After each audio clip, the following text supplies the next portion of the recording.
when I was a little boy and I had a girlfriend, she couldn't spend her money.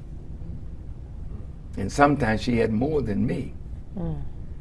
But when all my money was done that I spent for both of us to have an ice cream from the ice cream parlor or some little thing that we would do, I would not let her spend her money on me. Because a real man don't let a woman take care of him.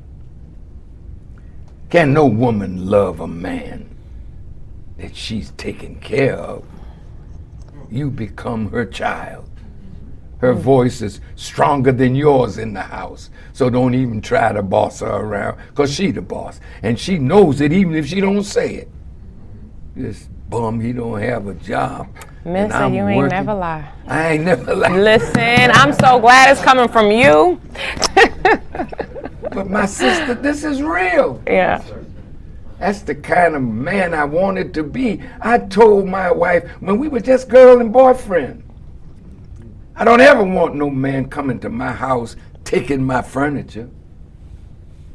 So I wouldn't buy it if I couldn't afford it. I saved my money, and when I could afford it, I bought it because I know it was mine. I wasn't paying on time, and if I missed it, you gonna come and get it? I bought a car one time, and I missed 3 payments because it was hard times. And the white man said he was coming to get it. I went right in his office. I said, I'm not going to let you take advantage of a hard time that I have. I'm not a thief. I will pay you.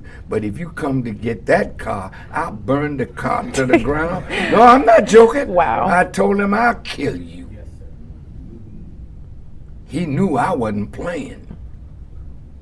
See, crazy niggas are the ones that they don't bother too much.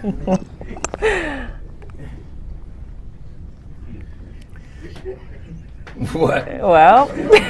and Kenny Gamble, Lukeman, asked me, his school was having, what do you call it, class reunion, and he wanted to bring me there to speak, and he gave me $5,000 for the speech. And I went right to that man that I owed. I said, here's your money.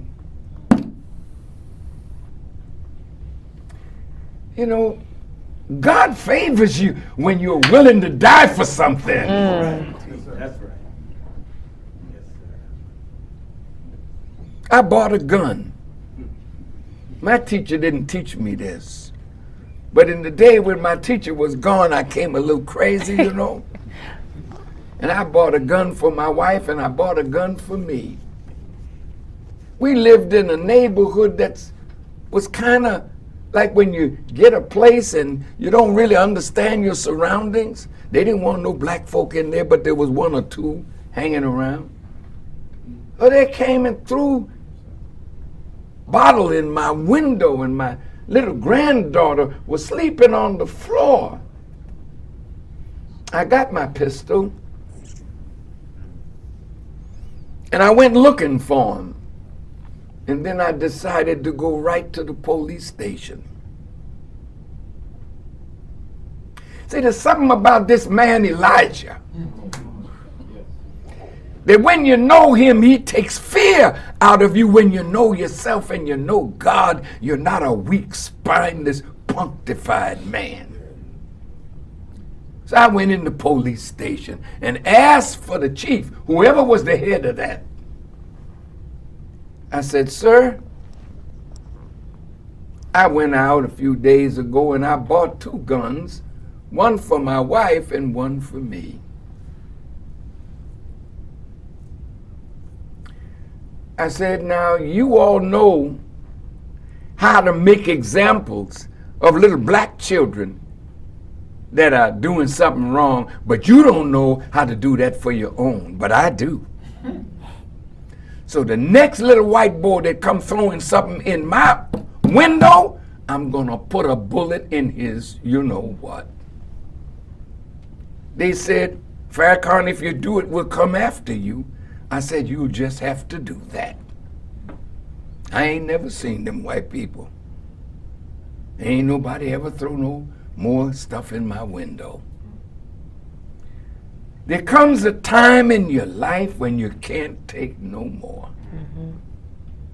That's the time you decide it's either life or death, but tyranny has to cease. That's the time we're living in now. No more Trayvon Martin. No more Tamir Rice. No more Eric Garner, because that's always going to be until we decide. Yes. That must end. And when you decide that it will end, because then you're ready to pay whatever the price is to bring it to an end.